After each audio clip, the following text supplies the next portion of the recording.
Victims of the Earth by Robert E. Howard.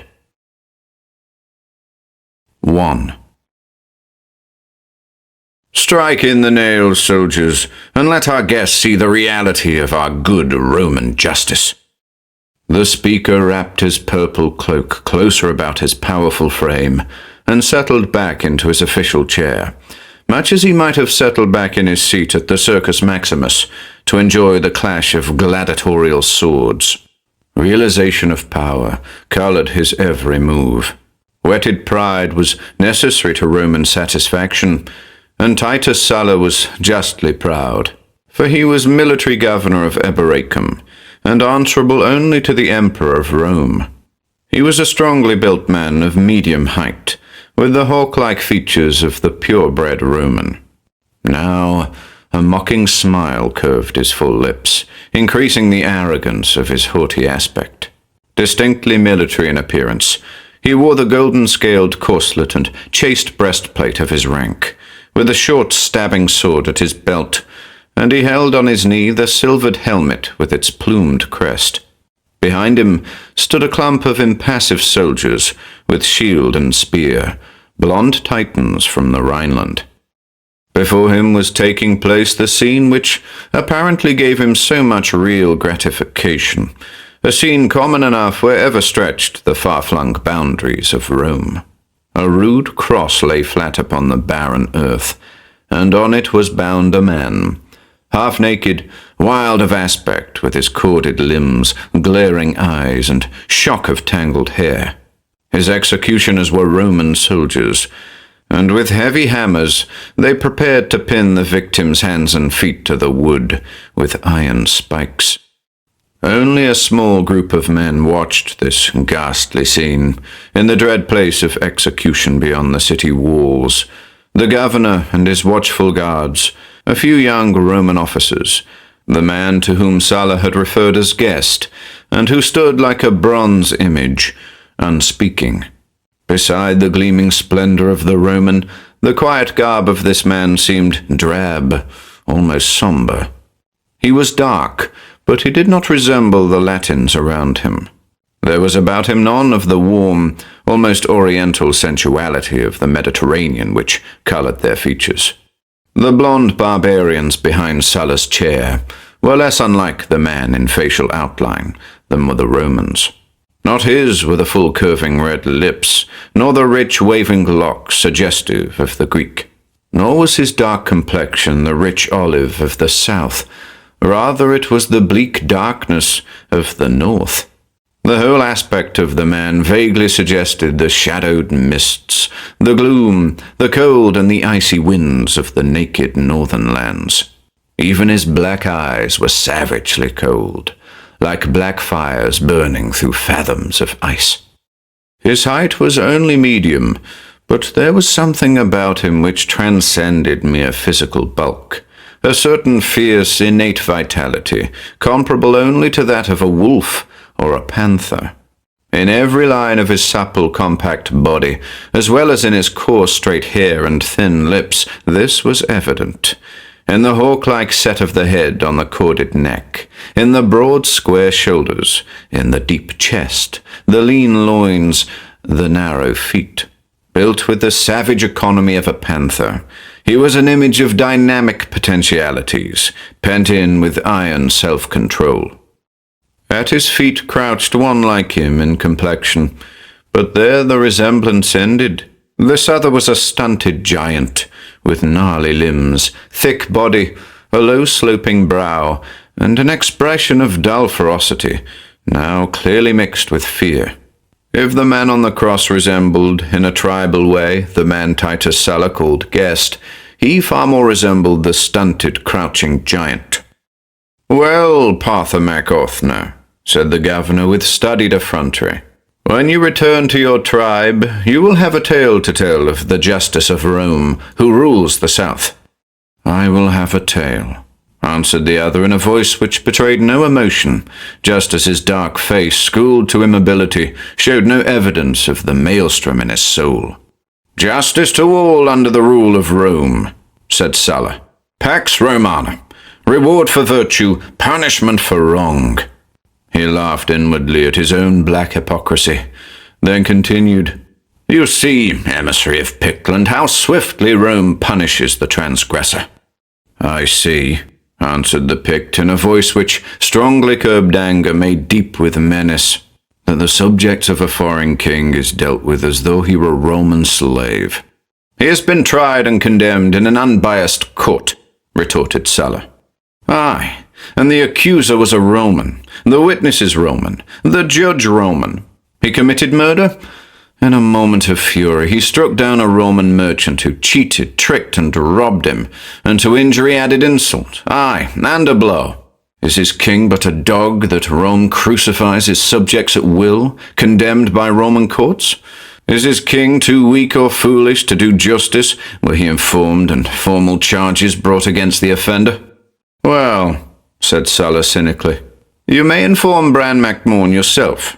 Rome, my friend, makes no account of her actions to barbarian kings. When savages come among us, let them act with discretion or suffer the consequences." The Pict shut his iron jaws with a snap that told Sulla further badgering would elicit no reply. The Roman made a gesture to the executioners. One of them seized a spike, and placing it against the thick wrist of the victim, smote heavily. The iron point sank deep through the flesh, crunching against the bones. The lips of the man on the cross writhed, though no moan escaped him. As a trapped wolf fights against his cage, the bound victim instinctively wrenched and struggled. The veins swelled in his temples, sweat beaded his low forehead. The muscles in arms and legs writhed and knotted. The hammers fell in inexorable strokes, driving the cruel points deeper and deeper through wrists and ankles. Blood flowed in a black river over the hands that held the spikes, staining the wood of the cross, and the splintering of bones was distinctly heard. Yet the sufferer made no outcry, though his blackened lips writhed back until the gums were visible, and his shaggy head jerked involuntarily from side to side. The man called Mak Morn stood like an iron image, eyes burning from an inscrutable face, his whole body hard as iron from the tension of his control. At his feet crouched his misshapen servant, hiding his face from the grim sight, his arms locked about his master's knees. Those arms gripped like steel, and under his breath the fellow mumbled ceaselessly, as if in invocation. The last stroke fell. The cords were cut from arm and leg, so that the man would hang supported by the nails alone. He had ceased his struggling that only twisted the spikes in his agonizing wounds. His bright black eyes, unglazed, had not left the face of the man called Mak Morn. In them lingered a desperate shadow of hope. Now the soldiers lifted the cross and set the end of it in the hole prepared, stamped the dirt about it, to hold it erect. The Pict hung in mid-air, suspended by the nails in his flesh, but still no sound escaped his lips. His eyes still hung on the somber face of the emissary, but the shadow of hope was fading. "He'll live for days," said Sulla cheerfully. "These Picts are harder than cats to kill. I'll keep a guard of 10 soldiers watching night and day to see that no one takes him down before he dies. Ho there, Valerius. In honor of our esteemed neighbor King Bran Mak Morn, give him a cup of wine." With a laugh, the young officer came forward, holding a brimming wine cup, and rising on his toes, lifted it to the parched lips of the sufferer. In the black eyes flared a red wave of unquenchable hatred. Writhing his head aside to avoid even touching the cup, he spat full into the young Roman's eyes. With a curse, Valerius dashed the cup to the ground, and before any could halt him, wrenched out his sword and sheathed it in the man's body. Sulla rose with an imperious exclamation of anger. The man called Mak Morn had started violently, but he bit his lip and said nothing. Valerius seemed somewhat surprised at him, as he sullenly cleansed his sword. The act had been instinctive, following the insult to Roman pride, the one thing unbearable. "Give up your sword, young sir," exclaimed Sulla. "Centurion Publius, place him under arrest. A few days in a cell with stale bread and water will teach you to curb your patrician pride in matters dealing with the will of the empire. What, you young fool, do you not realize that you could not have made the dog a more kindly gift? Who would not rather desire a quick death on the sword than the slow agony on the cross? Take him away. And you, Centurion, see that guards remain at the cross so that the body is not cut down until the ravens pick bare the bones. Partha Mak Morn, I go to a banquet at the house of Demetrius. Will you not accompany me?" The emissary shook his head, his eyes fixed on the limp form which sagged on the black-stained cross. He made no reply.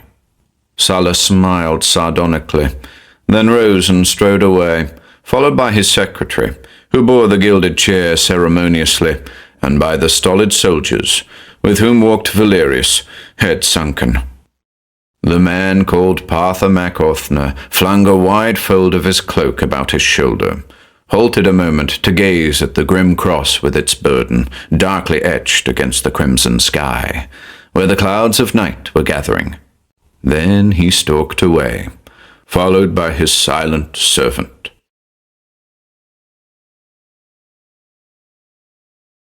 2. In an inner chamber of Eboracum, the man called Partha Mak Morn paced tigerishly to and fro. His sandaled feet made no sound on the marble tiles. "Grom!" He turned to the gnarled servant. "Well, I know why you held my knee so tightly, why you muttered aid of the moon woman. You feared I would lose my self-control and make a mad attempt to succor that poor wretch. By the gods, I believe that was what the dog Roman wished. His iron-cased watchdogs watch me narrowly, I know, and his baiting was harder to bear than ordinarily. Gods black and white, dark and light." He shook his clenched fists above his head in the black gust of his passion. "That I should stand by and see a man of mine butchered on a Roman cross, without justice and with no more trial than that farce. Black gods of Rilia, even you would I invoke to the ruin and destruction of those butchers. I swear by the nameless ones, men shall die howling for that deed, and Rome shall cry out as a woman in the dark who treads upon an adder." "He knew you, master," said Grom. The other dropped his head and covered his eyes with a gesture of savage pain. "His eyes will haunt me when I lie dying. He knew me, and almost until the last I read in his eyes the hope that I might aid him. Gods and devils, is Rome to butcher my people beneath my very eyes? Then I am not king, but dog." "Not so loud, in the name of all the gods," exclaimed Grom in a fright. "Did these Romans suspect you were Bran Mak Morn? They would nail you on a cross beside that other." "They will know it ere long," grimly answered the king. "Too long I have lingered here in the guise of an emissary, spying upon mine enemies. They have thought to play with me, these Romans, masking their contempt and scorn only under polished satire. Rome is courteous to barbarian ambassadors. They give us fine houses to live in, offer us slaves, pander to our lusts with women and gold and wine and games, but all the while they laugh at us. Their very courtesy is an insult. And sometimes, as today, their contempt discards all veneer. I've seen through their baitings, have remained imperturbably serene and swallowed their studied insults. But this, by the fiends of hell, this is beyond human endurance. My people look to me. If I fail them, if I fail even one, even the lowest of my people, who will aid them? To whom shall they turn? By the gods, I'll answer the jibes of these Roman dogs with black shaft and trenchant steel." "And the chief with the plumes?" Grom meant the governor, and his gutturals thrummed with the bloodlust. "He dies." He flicked out a length of steel. Bran scowled. "Easier said than done. He dies, but how may I reach him? By day his German guards keep at his back. By night they stand at door and window. He has many enemies, Romans as well as barbarians. Many a Briton would gladly slit his throat." Grom seized Bran's garment, stammering as fierce eagerness broke the bonds of his inarticulate nature. Let me go, master. My life is worth nothing. I will cut him down in the midst of his warriors." Bran smiled fiercely and clapped his hand on the stunted giant's shoulder with a force that would have felled a lesser man. "Nay, old war dog, I have too much need of thee. You shall not throw your life away uselessly. Sulla would read the intent in your eyes, besides, and the javelins of his Teutons would be through you ere you could reach him. Not by the dagger in the dark will we strike this Roman, not by the venom in the cup, nor the shaft from the ambush." The king turned and paced the floor a moment, his head bent in thought. Slowly, his eyes grew murky with a thought so fearful he did not speak it aloud to the waiting warrior. "I've become somewhat familiar with the maze of Roman politics during my stay in this accursed waste of mud and marble," said he. "During a war on the wall, Titus Sulla, as governor of this province, is supposed to hasten thither with his centuries. But this Sulla does not do. He is no coward, but the bravest avoid certain things. To each man, however bold, his own particular fear. So he sends in his place Caius Camillus, who in times of peace patrols the fens of the west, lest the Britons break over the border. And Sulla takes his place in the Tower of Trajan. Ha!" He whirled and gripped Grom with steely fingers. "Grom, take the red stallion and ride north. Let no grass grow under the stallion's hoofs. Ride to Cormac na Connacht and tell him to sweep the frontier with sword and torch. Let his wild gales feast their fill of slaughter. After a time, I will be with him. But for a time I have affairs in the west." Grom's black eyes gleamed, and he made a passionate gesture with his crooked hand, an instinctive move of savagery. Bran drew a heavy bronze seal from beneath his tunic. "This is my safe conduct as an emissary to Roman courts," he said grimly.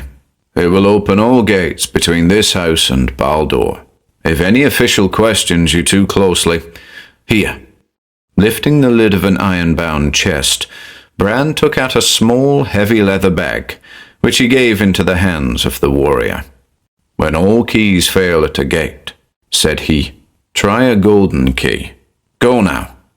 There were no ceremonious farewells between the barbarian king and his barbarian vassal. Grom flung up his arm in a gesture of salute. Then turning, he hurried out. Bran stepped to a barred window and gazed out into the moonlit streets. "Wait until the moon sets," he muttered grimly. "Then I'll take the road to hell. But before I go, I have a debt to pay." The stealthy clink of a hoof on the flags reached him. "With the safe conduct and gold, not even Rome can hold a Pictish reaver," muttered the king. "Now I'll sleep until the moon sets." With a snarl at the marble friezwork and fluted columns as symbols of Rome, he flung himself down on a couch, from which he had long since impatiently torn the cushions and silk stuffs, as too soft for his hard body. Hate and the black passion of vengeance seethed in him, yet he went instantly to sleep. The first lesson he had learned in his bitter hard life was to snatch sleep any time he could, like a wolf that snatches sleep on the hunting trail. Generally, his slumber was as light and dreamless as a panther's, but tonight it was otherwise. He sank into fleecy grey fathoms of slumber, and in a timeless, misty realm of shadows, he met the tall, lean, white-bearded figure of old Gunnar, the priest of the moon, high counselor to the king. And Bran stood aghast, for Gunnar's face was white as driven snow, and he shook as with ague. Well might Bran stand appalled, for in all the years of his life he had never before seen Gunnar the Wise show any sign of fear. "What now, old one?" asked the king. "Goes all well in Baldur?" "All is well in Baldur, where my body lies sleeping," answered old Gunnar. "Across the void I have come to battle with you for your soul. King, are you mad? This thought you have thought in your brain?" "Gunnar," answered Bran somberly, "this day I stood still and watched a man of mine die on the cross of Rome. What his name or his rank I do not know. I do not care. He might have been a faithful unknown warrior of mine. He might have been an outlaw. I only know that he was mine. The first sense he knew, the sense of the heather. The first light he saw was the sunrise on the Pictish hills. He belonged to me, not to Rome. If punishment was just, then none but me should have dealt it. If he were to be tried, none but me should have been his judge. The same blood flowed in our veins. The same fire maddened our brains. In infancy, we listened to the same old tales, and in youth we sang the same old songs. He was bound to my heartstrings, as every man and every woman and every child of Pictland is bound. It was mine to protect him. Now it is mine to avenge him. But in the name of the gods, Bran, expostulated the wizard, take your vengeance in another way. Return to the heather, mass your warriors, join with Cormac and his Gaels, and spread a sea of blood and flame the length of the great wall. All that I will do, grimly answered Bran. But now, I will have a vengeance such as no Roman ever dreamed of. What do they know of the mysteries of this ancient isle, which sheltered strange life long before Rome rose from the marshes of the Tiber? Bran, there are weapons too foul to use, even against Rome. Bran barked, short and sharp as a jackal. There are no weapons I would not use against Rome. My back is at the wall. By the blood of the fiends has Rome fought me fair? Bah, I am a barbarian king with a wolfskin mantle and an iron crown, fighting with my handful of bows and broken pikes against the queen of the world. What have I? The heather hills, the wattle huts, the spears of my shock-headed tribesmen. And I fight Rome, with her armoured legions, her broad fertile plains and rich seas, her mountains and her rivers and her gleaming cities, her wealth, her steel, her gold, her mastery and her wrath. By steel and fire I will fight her, and by subtlety and treachery, by the thorn in the foot, the adder in the path, the venom in the cup, the dagger in the dark, aye. His voice sank somberly. And by the worms of the earth. But it is madness, cried Gunnar. You will perish in the attempt you plan. You will go down to hell and you will not return. What of your people then? If I cannot serve them, I'd better die, growled the king. But you cannot even reach the beings you seek, cried Gunnar. For untold centuries they have dwelt apart. There is no door by which you can come to them. Long ago they severed the bonds that bound them to the world we know. Long ago, answered Bram somberly, you told me that nothing in the universe was separated from the stream of life, a saying the truth of which I've often seen evident. No race, no form of life but is close-knit somehow by some manner to the rest of life and the world. Somewhere there is a thin link connecting those I seek to the world I know. Somewhere there is a door, and somewhere among the bleak fens of the west I will find it. Stark horror flooded Gunnar's eyes, and he gave back crying, Woe, woe, woe to Pictdom! Woe to the unborn kingdom! Woe, black woe to the sons of men! Woe, woe, woe, woe! Bran awoke to a shadowed room and the starlight on the window bars. The moon had sunk from sight, though its glow was still faint above the housetops. Memory of his dream shook him, and he swore beneath his breath. Rising, he flung off cloak and mantle, donning a light shirt of black mesh mail, and girding on sword and dirk. Going again to the iron-bound chest, he lifted several compact bags and emptied the clinking contents into the leathern pouch at his girdle. Then, wrapping his wide cloak about him, he silently left the house. No servants there were to spy on him. He had impatiently refused the offer of slaves, which it was Rome's policy to furnish her barbarian emissaries. Gnarled Grom had attended to all Bran's simple needs. The stables fronted on the courtyard. A moment's groping in the dark, and he placed his hand over a great stallion's nose, checking the nicker of recognition. Working without a light, he swiftly bridled and saddled the great brute, and went through the courtyard into a shadowy side street, leading him. The moon was setting, the border of floating shadows widening along the western wall. Silence lay on the marble palaces and mud hovels of Eberacum under the cold stars. Bran touched the pouch at his girdle, which was heavy with minted gold that bore the stamp of Rome. He had come to Eberacum posing as an emissary of Pictdom, to act the spy. But being a barbarian, he had not been able to play his part in aloof formality and sedate dignity. He retained a crowded memory of wild feasts where wine flowed in fountains, of white-bosomed Roman women who, sated with civilized lovers, looked with something more than favor on a virile barbarian, of gladiatorial games, and of other games where dice clicked and spun, and tall stacks of gold changed hands. He had drunk deeply and gambled recklessly, after the manner of barbarians, and he had had a remarkable run of luck, due possibly to the indifference with which he won or lost. Gold to the Pict was so much dust flowing through his fingers. In his land there was no need of it, but he had learned its power in the boundaries of civilization. Almost under the shadow of the northwestern wall, he saw ahead of him loom the great watchtower which was connected with and reared above the outer wall. One corner of the castle-like fortress, farthest from the wall, served as a dungeon. Bran left his horse standing in a dark alley, with the reins hanging on the ground, and stole like a prowling wolf into the shadows of the fortress. The young officer Valerius was awakened from a light, unquiet sleep by a stealthy sound at the barred window. He sat up, cursing softly under his breath, as the faint starlight which etched the window bars fell across the bare stone floor, and reminded him of his disgrace. Well, in a few days, he ruminated, he'd be well out of it.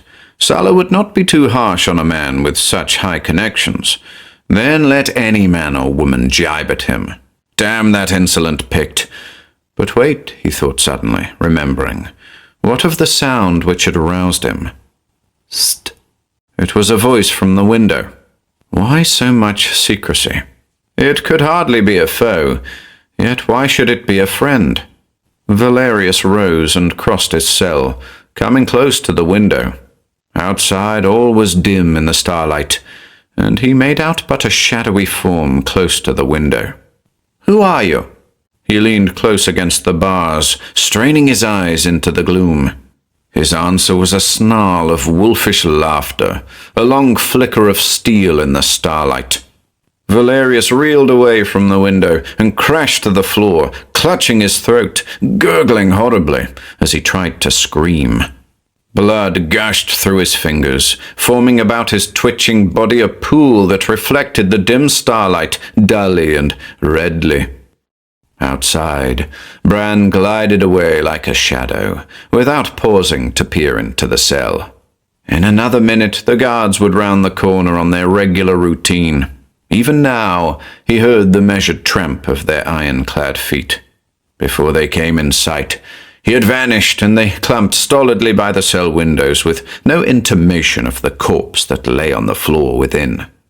Bran rode to the small gate in the western wall, unchallenged by the sleepy watch. What fear of foreign invasion in Eberacum, and certain well-organized thieves and women-stealers made it profitable for the watchman not to be too vigilant.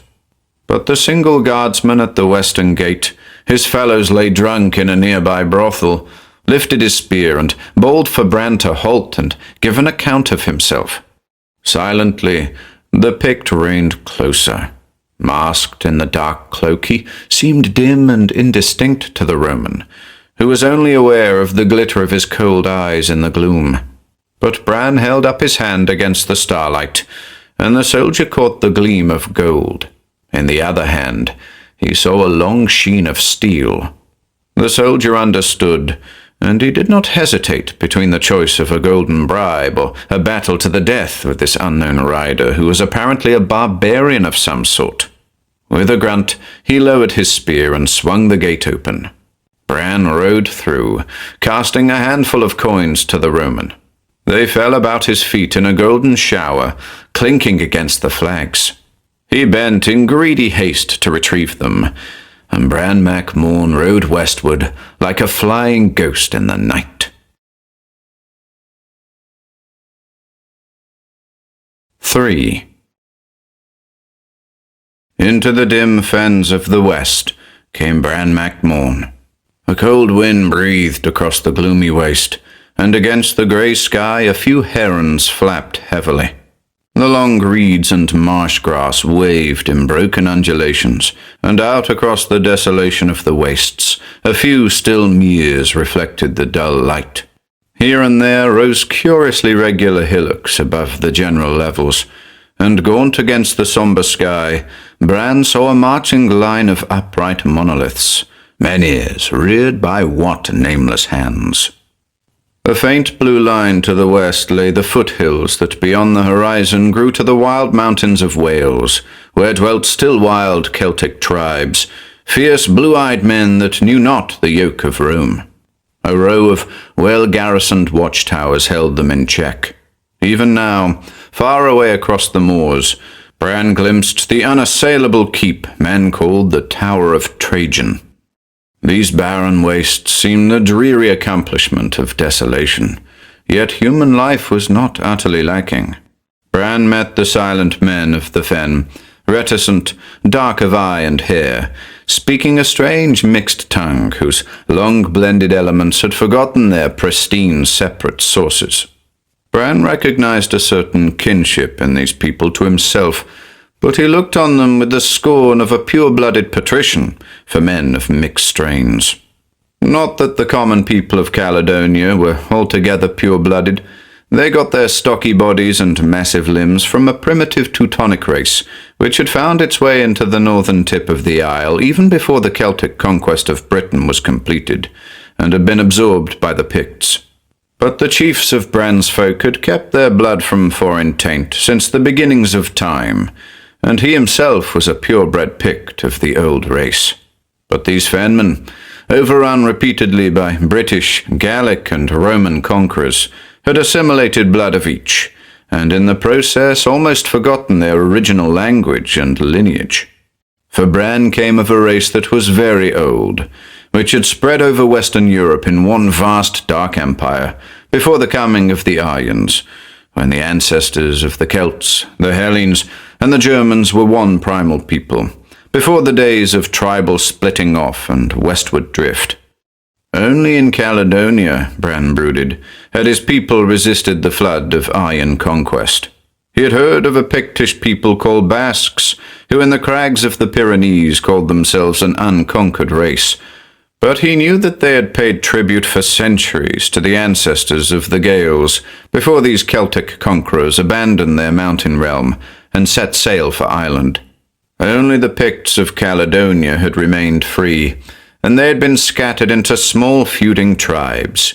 He was the first acknowledged king in 500 years, the beginning of a new dynasty. No, a revival of an ancient dynasty under a new name. In the very teeth of Rome he dreamed his dreams of empire. He wandered through the fens, seeking a door. Of his quest, he said nothing to the dark-eyed fenmen. They told him news that drifted from mouth to mouth, a tale of war in the north, the skirl of war-pipes along the winding wall, of gathering fires in the heather, of flame and smoke and rapine, and the glutting of Gallic swords in the crimson sea of slaughter. The eagles of the legions were moving northward, and the ancient road resounded to the measured tramp of the iron-clad feet. And Bran, in the fens of the west, laughed, well pleased. In Eboracum, Titus Sulla gave secret word to seek out the Pictish emissary with a Gallic name, who had been under suspicion, and who had vanished the night young Valerius was found dead in his cell with his throat ripped out. Sulla felt that this sudden bursting flame of war on the wall was connected closely with his execution of a condemned Pictish criminal, and he set his spy system to work, though he felt sure that Partha Mac Othna was by this time far beyond his reach. He prepared to march from Eboracum, But he did not accompany the considerable force of legionaries which he sent north. Sala was a brave man, but each man has his own dread, and Sala's was Cormac na Connacht, the black-haired prince of the Gaels, who had sworn to cut out the governor's heart and eat it raw. So Sala rode with his ever-present bodyguard westward, where lay the Tower of Trajan, with its warlike commander, Caius Camillus, who enjoyed nothing more than taking his superior's place when the red waves of war washed at the foot of the wall. Devious politics, but the legate of Rome seldom visited this far isle, and what of his wealth and intrigues, Titus Sala was the highest power in Britain. And Bran, knowing all this, patiently waited his coming, in the deserted hut in which he had taken up his abode. One grey evening he strode on foot across the moors, a stark figure, blackly etched against the dim crimson fire of the sunset. He felt the incredible antiquity of the slumbering land, as he walked like the last man on the day after the end of the world. Yet at last he saw a token of human life, a drab hut of wattle and mud, set in the reedy breast of the fen. A woman greeted him from the open door, and Bran's sombre eyes narrowed with a dark suspicion. The woman was not old, yet the evil wisdom of ages was in her eyes. Her garments were ragged and scanty, her black locks tangled and unkempt, lending her an aspect of wildness well in keeping with her grim surroundings. Her red lips laughed, but there was no mirth in her laughter, only a hint of mockery, and under the lips her teeth showed sharp and pointed like fangs. "Enter, master," said she, "if you do not fear to share the roof of the witch-woman of Dagon Moor." Bran entered silently and sat him down on a broken bench, while the woman busied herself with the scanty meal cooking over an open fire on the squalid hearth. He studied her lithe, almost serpentine motions, the ears which were almost pointed, the yellow eyes which slanted curiously. "What do you seek in the fens, my lord?" she asked, turning toward him with a supple twist of her whole body. "I seek a door," he answered, chin resting on his fist. "I have a song to sing to the worms of the earth." She started upright, a jar falling from her hands to shatter on the hearth. "This is an ill saying, even spoken in chance," she stammered. "I speak not by chance, but by intent," he answered. She shook her head. "I know not what you mean." "Well, you know," he returned. "Ah, you know well. My race is very old. They reigned in Britain before the nations of the Celts and the Hellenes were born out of the womb of peoples. But my people were not first in Britain.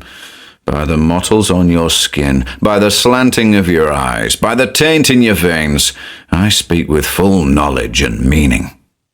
A while she stood silent, her lips smiling, but her face inscrutable. "Man, are you mad?" she asked. "That in your madness you come seeking that from which strong men fled screaming in old times?" "I seek a vengeance," he answered, "that can be accomplished only by them I seek." She shook her head. "You have listened to a bird singing. You have dreamed empty dreams." "I have heard a viper hiss," he growled. "And I do not dream. Enough of this weaving of words. I came seeking a link between two worlds. I have found it." "I need lie to you no more, man of the north," answered the woman. "They you seek still dwell beneath the sleeping hills. They have drawn apart, farther and farther from the world, you know. But they still steal forth in the night to grip women straying on the moors," said he, his gaze on her slanted eyes. She laughed wickedly. "What would you of me?" "That you bring me to them." She flung her head back with a scornful laugh. His left hand locked like iron in the breast of her scanty garment, and his right closed on his hilt. She laughed in his face. "Strike and be damned, my northern wolf. Do you think that such life as mine is so sweet that I would cling to it as a babe to the breast?" His hand fell away. You're right. Threats are foolish. I will buy your aid. How? The laugh voice hummed with mockery. Bran opened his pouch and poured into his cupped palm a stream of gold. More wealth than the men of the fen ever dreamed of. Again she laughed.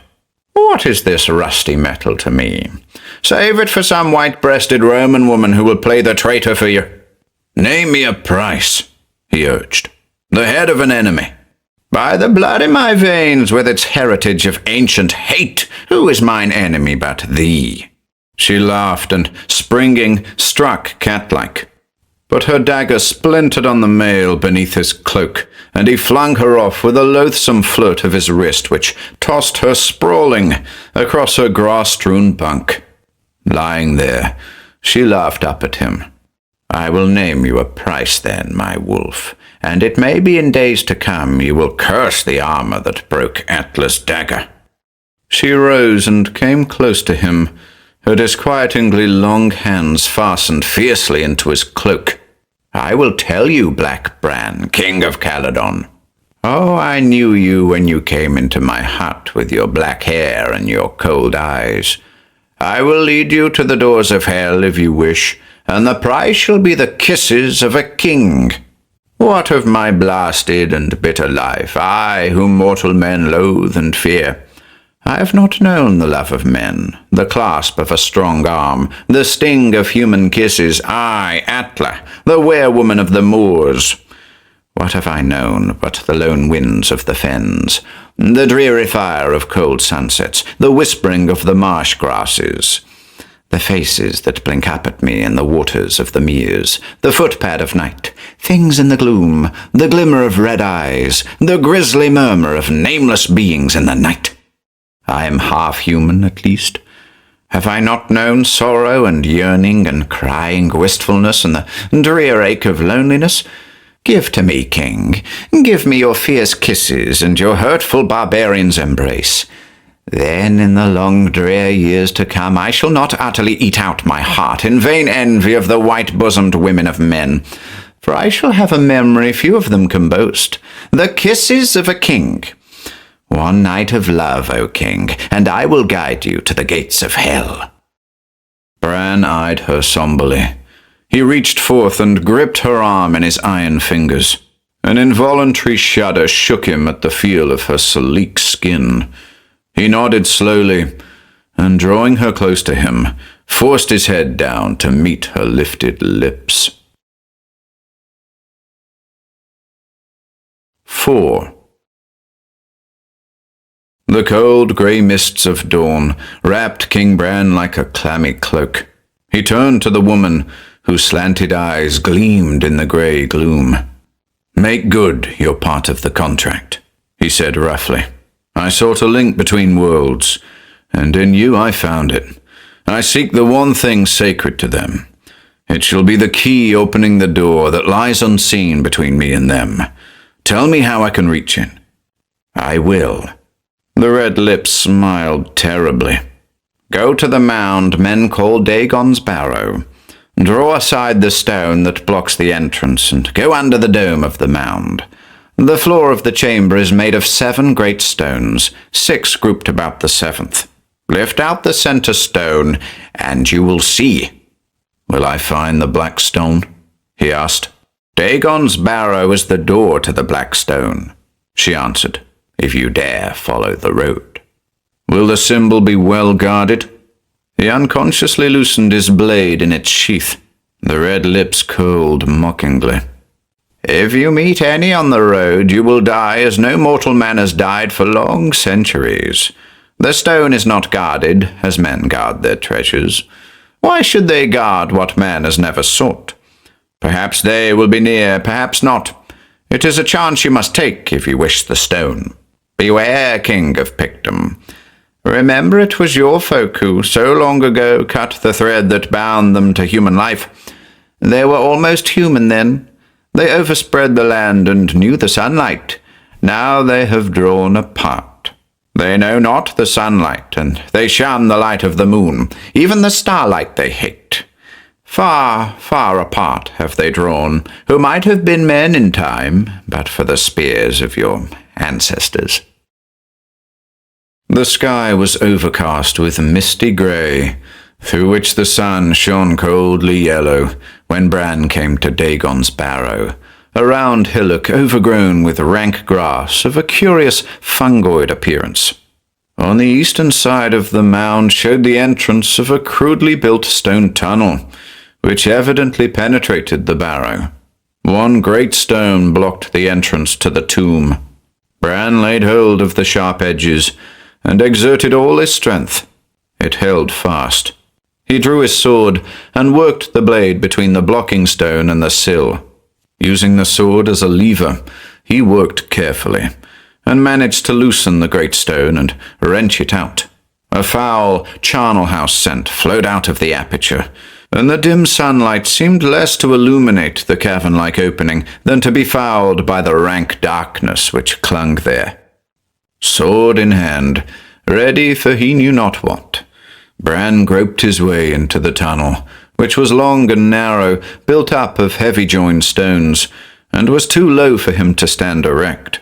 Either his eyes became somewhat accustomed to the gloom, or the darkness was, after all, somewhat lightened by the sunlight filtering in through the entrance. At any rate, he came into a round, low chamber, and was able to make out its general dome-like outline. Here, no doubt, in old times, had reposed the bones of him for whom the stones of the tomb had been joined and the earth heaped high above them. But now of those bones no vestige remained on the stone floor. And bending close and straining his eyes, Bran made out the strange, startlingly regular pattern of that floor. 6 well-cut slabs clustered about a 7th, 6-sided stone. He drove his sword point into a crack and pried carefully. The edge of the central stone tilted slightly upward. A little work, and he lifted it out and leaned it against the curving wall. Straining his eyes downward, he saw only the gaping blackness of a dark well, with small, worn steps that led downward and out of sight. He did not hesitate. Though the skin between his shoulders crawled curiously, he swung himself into the abyss and felt the clinging blackness swallow him. Groping downward, he felt his feet slip and stumble on steps too small for human feet.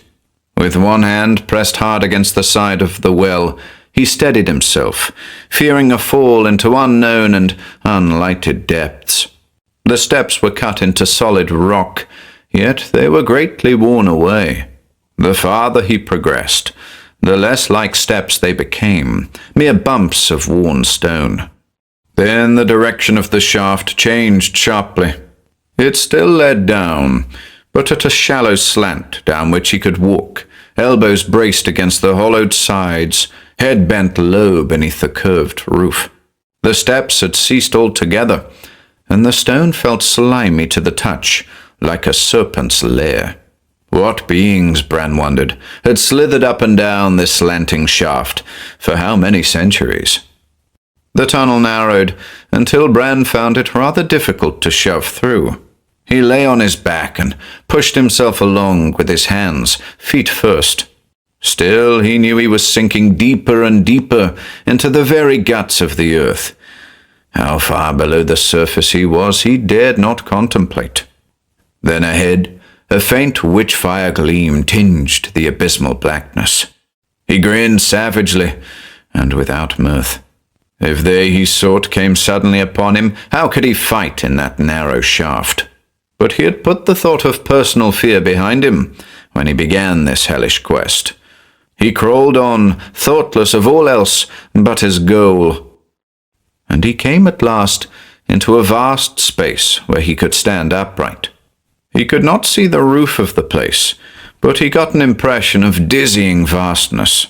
The blackness pressed in on all sides, and behind him he could see the entrance to the shaft from which he had just emerged, a black well in the darkness. But in front of him, a strange, grisly radiance glowed about a grim altar built of human skulls. The source of that light he could not determine, but on the altar lay a sullen night-black object, the Black Stone. Bran wasted no time in giving thanks that the guardians of the grim relic were nowhere near. He caught up the stone and, gripping it under his left arm, crawled into the shaft. When a man turns his back on peril, its clammy menace looms more grisly than when he advances upon it. So Bran, crawling back up the nighted shaft with his grisly prize, felt the darkness turn on him and slink behind him, grinning with dripping fangs. Clammy sweat beaded his flesh, and he hastened to the best of his ability, ears strained for some stealthy sound to betray that fell shapes were at his heels. Strong shudders shook him, despite himself, and the short hair on his neck prickled as if a cold wind blew at his back. When he reached the first of the tiny steps, he felt as if he had attained to the outer boundaries of the mortal world. Up them he went, stumbling and slipping, and with a deep gasp of relief came out into the tomb, whose spectral greyness seemed like the blaze of noon in comparison to the Stygian depths he had just traversed. He replaced the central stone and strode into the light of the outer day, and never was the cold yellow light of the sun more grateful, as it dispelled the shadows of black-winged nightmares of fear and madness that seemed to have ridden him up out of the black deeps. He shoved the great blocking stone back into place, and picking up the cloak he had left at the mouth of the tomb, he wrapped it about the black stone and hurried away, a strong revulsion and loathing shaking his soul and lending wings to his strides. A grey silence brooded over the land. It was desolate as the blind side of the moon, yet Bran felt the potentialities of life. Under his feet, in the brown earth, sleeping, but how soon to waken, and in what horrific fashion. He came through the tall masking reeds to the still deep men called Dagon's Mere. No slightest ripple ruffled the cold blue water to give evidence of the grisly monster legend said dwelt beneath. Bran closely scanned the breathless landscape. He saw no hint of life, human or unhuman. He sought the instincts of his savage soul to know if any unseen eyes fixed their lethal gaze upon him, and found no response. He was alone as if he were the last man alive on earth. Swiftly, he unwrapped the black stone, and as it lay in his hands like a solid, sullen block of darkness, he did not seek to learn the secret of its material, nor scan the cryptic characters carved thereon.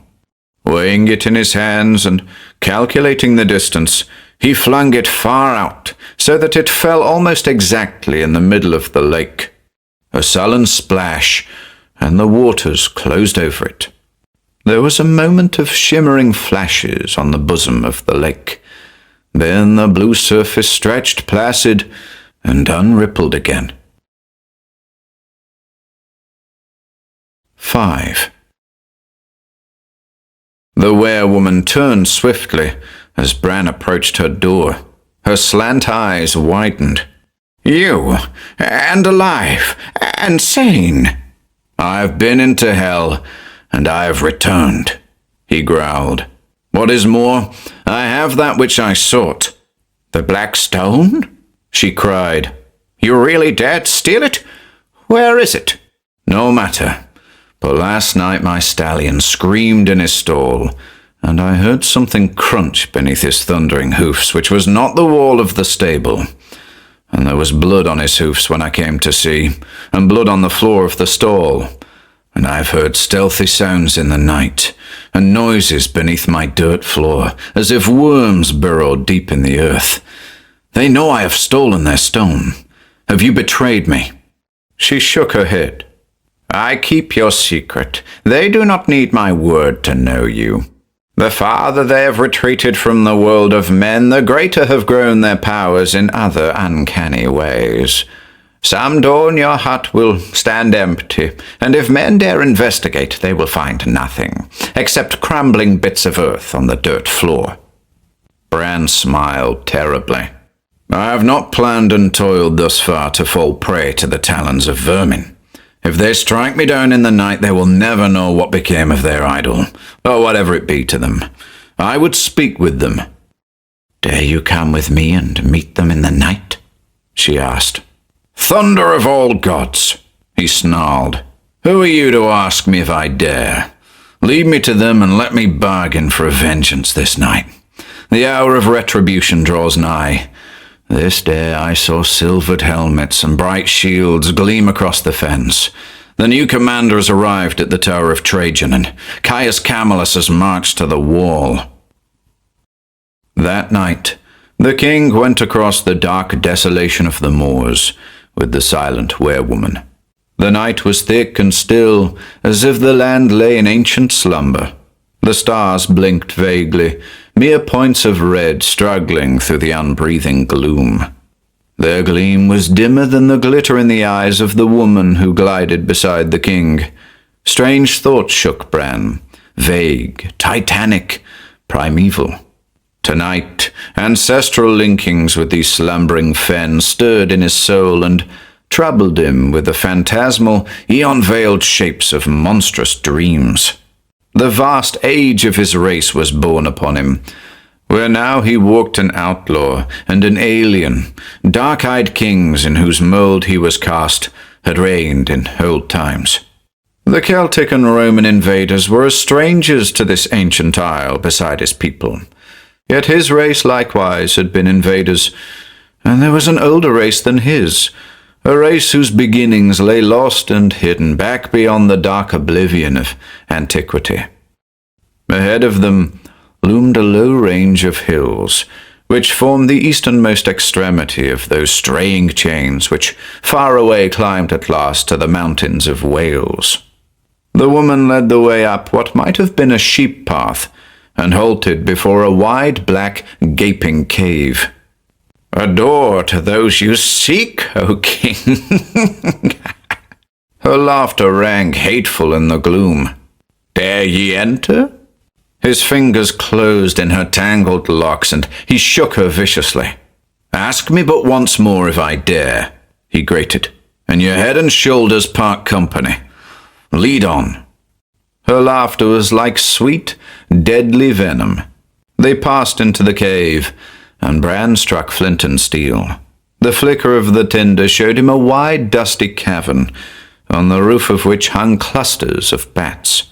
Lighting a torch, he lifted it and scanned the shadowy recesses, seeing nothing but dust and emptiness. "Where are they?" he growled. She beckoned him to the back of the cave, and leaned against the rough wall, as if casually. But the king's keen eyes caught the motion of her hand pressing hard against a projecting ledge. He recoiled as a round black well gaped suddenly at his feet. Again, her laughter slashed him like a keen silver knife. He held the torch to the opening, and again saw small, worn steps leading down. "They do not need those steps," said Atla. "Once they did, before your people drove them into the darkness, but you will need them." She thrust the torch into a niche above the well. It shed a faint red light into the darkness below. She gestured into the well, and Bran loosened his sword and stepped into the shaft. As he went down into the mystery of the darkness, the light was blotted out above him, and he thought for an instant Atla had covered the opening again. Then he realized that she was descending after him. The descent was not a long one. Abruptly, Bran felt his feet on a solid floor. Atla swung down beside him, and stood in the dim circle of light that drifted down the shaft. Bran could not see the limits of the place into which he had come. "Many caves in these hills," said Atla, her voice sounding small and strangely brittle in the vastness. "Are but doors to greater caves which lie beneath, even as a man's words and deeds are but small indications of the dark caverns of murky thought lying behind and beneath." And now Bran was aware of movement in the gloom. The darkness was filled with stealthy noises, not like those made by any human foot. Abruptly, sparks began to flash and float in the blackness, like flickering fireflies. Closer they came, until they girdled him in a wide half-moon. And beyond the ring gleamed other sparks, a solid sea of them, fading away in the gloom, until the farthest were mere tiny pinpoints of light. And Bran knew they were the slanted eyes of the beings who had come upon him in such numbers that his brain reeled at the contemplation, and at the vastness of the cavern. Now that he faced his ancient foes, Bran knew no fear. He felt the waves of terrible menace emanating from them, the grisly hate, the inhuman threat to body, mind, and soul. More than a member of a less ancient race, he realized the horror of his position, but he did not fear, though he confronted the ultimate horror of the dreams and legends of his race. His blood raced fiercely, but it was with the hot excitement of the hazard, not the drive of terror. "They know you have the stone, O king," said Atla, and though he knew she feared, though he felt her physical efforts to control her trembling limbs, there was no quiver of fright in her voice. "You are in deadly peril. They know your breed of old. Oh, they remember the days when their ancestors were men. I cannot save you. Both of us will die, as no human has died for 10 centuries. Speak to them if you will. They can understand your speech, though you may not understand theirs. But it will avail not. You are human, and a Pict." Bran laughed, and the closing ring of fire shrank back at the savagery in his laughter. Drawing his sword with a soul-chilling grasp of steel, he set his back against what he hoped was a solid stone wall. Facing the glittering eyes with his sword gripped in his right hand and his dirk in his left, he laughed as a blood-hungry wolf snarls. "Aye," he growled, "I am a Pict, a son of those warriors who drove your brutish ancestors before them like chaff before the storm, who flooded the land with your blood and heaped high your skulls for a sacrifice to the Moon Woman. You who fled of old before my rest, dare you now snarl at your master? Roll on me like a flood now if you dare. Before your viper fangs drink my life, I will reap your multitudes like ripened barley. Of your severed heads will I build a tower, and of your mangled corpses will I rear up a wall. Dogs of the dark, vermin of hell, worms of the earth, rush in and try my steel. When death finds me in this dark cavern, your living will howl for the scores of your dead, and your black stone will be lost to you forever. For only I know where it is hidden, and not all the torches of all the hells can wring the secret from my lips." Then followed a tense silence. Bran faced the firelit darkness, tensed like a wolf at bay, waiting the charge. At his side the woman cowered, her eyes ablaze. Then from the silent ring that hovered beyond the dim torchlight rose a vague, abhorrent murmur. Bran, prepared as he was for anything, started. Gods, was that the speech of creatures which had once been called men? Atla straightened, listening intently. From her lips came the same hideous soft sibilances, and Bran, though he had already known the grisly secret of her being, knew that never again could he touch her save with soul-shaken loathing. She turned to him, a strange smile curving her red lips dimly in the ghostly light. "They fear you, O king, by the black secrets of R'lyeh. Who are you that hell itself quails before you? Not your steel, but the stark ferocity of your soul has driven unused fear into their strange minds. They will buy back the black stone at any price." "Good." Bran sheathed his weapons. "They shall promise not to molest you because of your aid of me. And," his voice hummed like the purr of a hunting tiger, "they shall deliver into my hands Titus Sulla, governor of Eboracum, now commanding the Tower of Trajan. This they can do. How, I know not. But I know that in the old days, when my people warred with these children of the night, babes disappeared from guarded huts, and none saw the stealers come or go. Do they understand?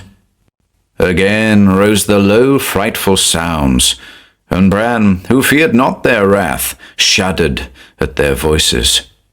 They understand, said Atla. Bring the black stone to Dagon's ring tomorrow night when the earth is veiled with the blackness that foreruns the dawn. Lay the stone on the altar. There they will bring Titus Sala to you. Trust them. They have not interfered in human affairs for many centuries, but they will keep their word. Bran nodded, and turning, climbed up the stair with Atla close behind him. At the top he turned and looked down once more. As far as he could see, floated a glittering ocean of slanted yellow eyes upturned. But the owners of those eyes kept carefully beyond the dim circle of torchlight, and of their bodies he could see nothing. Their low, hissing speech floated up to him, and he shuddered as his imagination visualized not a throng of biped creatures, but a swarming, swaying myriad of serpents gazing up at him with their glittering, unwinking eyes. He swung into the upper cave, and Atla thrust the blocking stone back in place. It fitted into the entrance of the well with uncanny precision. Bran was unable to discern any crack in the apparently solid floor of the cavern. Atla made a motion to extinguish the torch, but the king stayed her. "Keep it so until we're out of the cave," he grunted. "We might tread on an adder in the dark." Atla's sweetly hateful laughter rose maddeningly in the flickering gloom.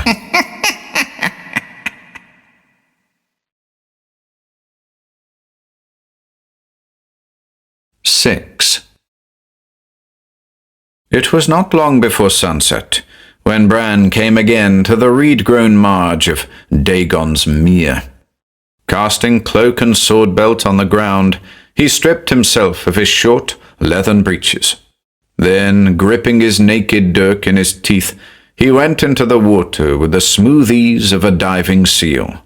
Swimming strongly, he gained the center of the small lake, and turning, drove himself downward. The mere was deeper than he had thought. It seemed he would never reach the bottom, and when he did, his groping hands failed to find what he sought. A roaring in his ears warned him, and he swam to the surface. Gulping deep of the refreshing air, he dived again, and again his quest was fruitless. A third time he sought the depth, and this time his groping hands met a familiar object in the silt of the bottom. Grasping it, he swam up to the surface. The stone was not particularly bulky, but it was heavy. He swam leisurely, and suddenly was aware of a curious stir in the waters about him, which was not caused by his own exertions. Thrusting his face below the surface, he tried to pierce the blue depths with his eyes, and thought to see a dim, gigantic shadow hovering there. He swam faster, not frightened, but wary. His feet struck the shallows, and he waded up on the shelving shore. Looking back, he saw the waters swirl and subside. He shook his head, swearing. He had discounted the ancient legend which made Dagon's mere the lair of a nameless water monster, but now he had a feeling as if his escape had been narrow. The time-worn myths of the ancient land were taking form and coming to life before his eyes. What primeval shape lurked below the surface of that treacherous mere, Bran could not guess. But he felt that the fenmen had good reason for shunning the spot, after all. Bran donned his garments, mounted the black stallion, and rode across the fens in the desolate crimson of the sunset's afterglow, with the black stone wrapped in his cloak. He rode not to his hut, but to the west, in the direction of the Tower of Trajan and the Ring of Dagon. As he covered the miles that lay between, the red stars winked out. Midnight passed him in the moonless night, and still Bran rode on. His heart was hot for his meeting with Titus Sala. Atla had gloated over the anticipation of watching the Roman writhe under torture, but no such thought was in the Picts' mind. The governor should have his own chance with weapons, With Bran's own sword he should face the Pictish king's dirk and live or die according to his prowess. And though Sala was famed throughout the provinces as a swordsman, Bran felt no doubt as to the outcome. Dagon's ring lay some distance from the tower, a sullen circle of tall gaunt stones planted upright, with a rough-hewn stone altar in the centre. The Romans looked on these menhirs with aversion. They thought the Druids had reared them, but the Celts supposed Bran's people, the Picts, had planted them, and Bran well knew what hands reared those grim monoliths in lost ages, though for what reasons he but dimly guessed. The king did not ride straight to the ring. He was consumed with curiosity as to how his grim allies intended carrying out their promise. That they could snatch Titus Sulla from the very midst of his men, he felt sure, and he believed he knew how they would do it. He felt the gnawings of a strange misgiving, as if he had tampered with powers of unknown breadth and depth, and had loosed forces which he could not control. Each time he remembered that reptilian murmur, those slanted eyes of the night before, a cold breath passed over him. They had been abhorrent enough when his people drove them into the caverns under the hills ages ago. What had long centuries of retrogression made of them?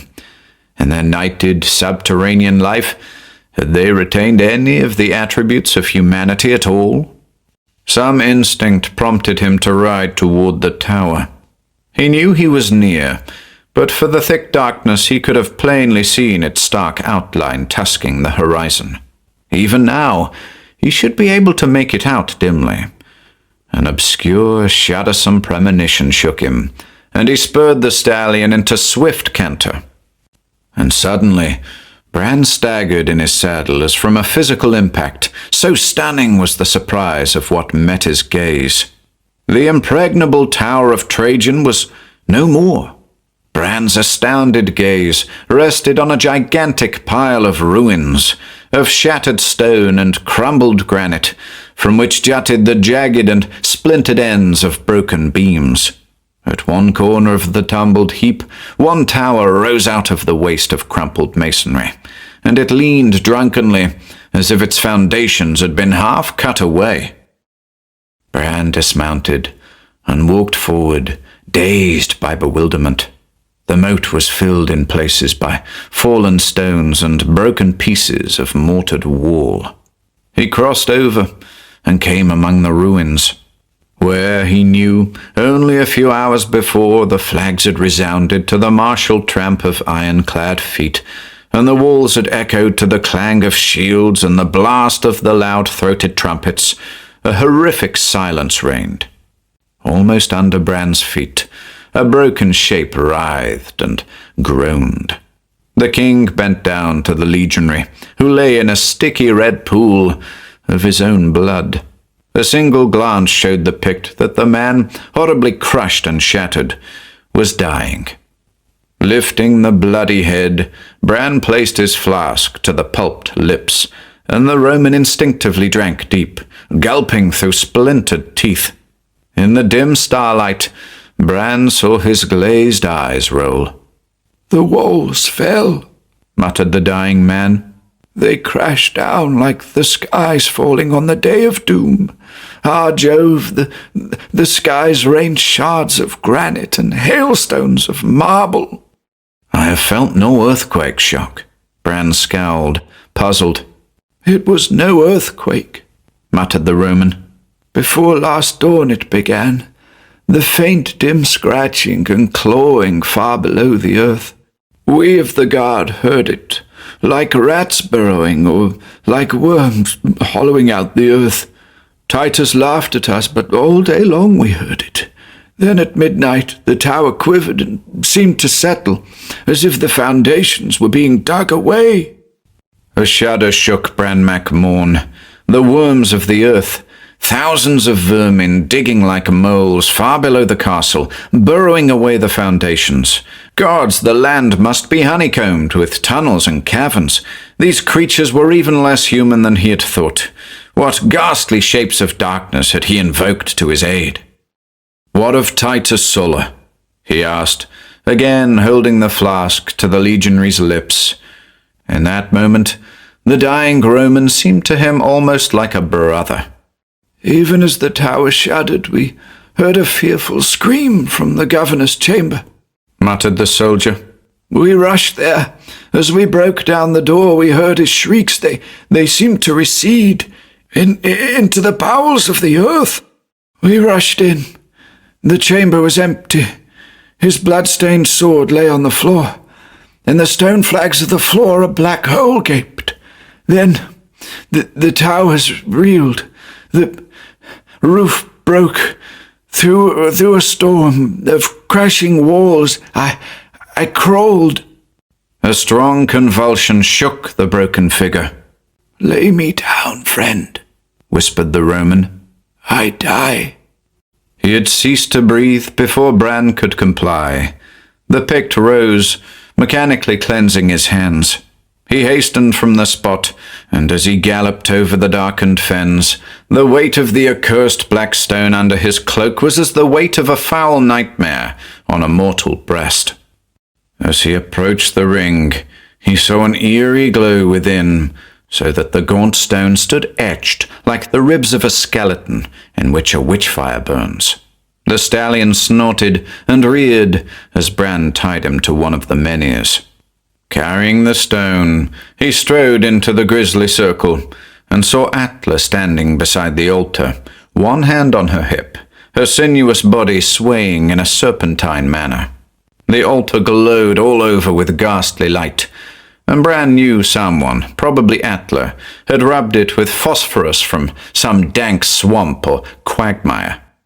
He strode forward, and whipping his cloak from about the stone, flung the accursed thing onto the altar. I have fulfilled my part of the contract, he growled. And they theirs, she retorted. Look, they come. He wheeled, his hand instinctively dropping to his sword. Outside the ring, the great stallion screamed savagely and reared against his tether. The night wind moaned through the waving grass, and an abhorrent soft hissing mingled with it. Between the menhirs flowed a dark tide of shadows, unstable and chaotic. The ring filled with glittering eyes which hovered beyond the dim elusive circle of illumination cast by the phosphorescent altar. Somewhere in the darkness, a human voice tittered and gibbered idiotically. Bran stiffened, the shadows of a horror clawing at his soul. He strained his eyes, trying to make out the shapes of those who ringed him. But he glimpsed only billowing masses of shadow which heaved and writhed and squirmed with almost fluid consistency. Let them make good their bargain, he exclaimed angrily. Then see, O king, cried Atla in a voice of piercing mockery. There was a stir, a seething in the writhing shadows, and from the darkness crept, like a four-legged animal, a human shape that fell down and grovelled at Bran's feet and writhed and mowed, and lifting a death's head, howled like a dying dog. In the ghastly light, Bran, soul-shaken, saw the blank, glassy eyes, the bloodless features, the loose, writhing, froth-covered lips of sheer lunacy. Gods, was this Titus Sulla, the proud lord of life and death in Eberrakam's proud city? Bran bared his sword. I had thought to give this stroke in vengeance, he said somberly. I give it in mercy. Vale Kaiser! The steel flashed in the eerie light, and Sulla's head rolled to the foot of the glowing altar, where it lay staring up at the shadowed sky. They harmed him not. Atla's hateful laugh slashed the sick silence. It was what he saw and came to know that broke his brain. Like all his heavy-footed race, he knew nothing of the secrets of this ancient land. This night he has been dragged through the deepest pits of hell, where even you might have blenched. Well for the Romans that they know not the secrets of this accursed land, Bran roared, maddened. with its monster-haunted meres, its foul witch-women, and its lost caverns and subterranean realms where spawn in the darkness shapes of hell. Are they more foul than a mortal who seeks their aid? Cried Attla with a shriek of fearful mirth. Give them their black stone. A cataclysmic loathing shook Bran's soul with red fury. Aye, take your cursed stone, he roared, snatching it from the altar and dashing it among the shadows with such savagery that bone snapped under its impact. A hurried babel of grisly tongues rose, and the shadows heaved in turmoil. One segment of the mass detached itself for an instant, and Bran cried out in fierce revulsion, though he caught only a fleeting glimpse of the thing, had only a brief impression of a broad, strangely flattened head, pendulous writhing lips that bared curved, pointed fangs, and a hideously misshapen, dwarfish body that seemed mottled, all set off by those unwinking reptilian eyes. Gods, the myths had prepared him for horror in human aspect, horror induced by bestial visage and stunted deformity, but this was the horror of nightmare and the night. Go back to hell and take your idol with you, he yelled, brandishing his clenched fists to the skies, as the thick shadows receded, flowing back and away from him like the foul waters of some black flood. Your ancestors were men, though strange and monstrous, but gods, ye have become in ghastly fact what my people called ye in scorn. Worms of the earth, back into your holes and burrows. You foul the air and leave on the clean earth the slime of the serpents you have become. Gunnar was right. There are shapes too foul to use even against Rome. He sprang from the ring, as a man flees the touch of a coiling snake, and tore the stallion free. At his elbow, Attla was shrieking with fearful laughter. All human attributes dropped from her like a cloak in the night. King of Pictland, she cried. King of fools! Do you blench at so small a thing? Stay and let me show you real fruits of the pits. Run, fool, run! But you are stained with the taint. You have called them forth, and they will remember, and in their own time they will come to you again. He yelled a wordless curse and struck her savagely in the mouth with his open hand. She staggered, blood starting from her lips, but her fiendish laughter only rose higher. Bran leaped into the saddle, wild for the clean heather and the cold blue hills of the north, where he could plunge his sword into clean slaughter and his sickened soul into the red maelstrom of battle, and forget the horror which lurked below the fens of the west. He gave the frantic stallion the rein, and rode through the night like a hunted ghost, until the hellish laughter of the howling werewoman died out in the darkness behind.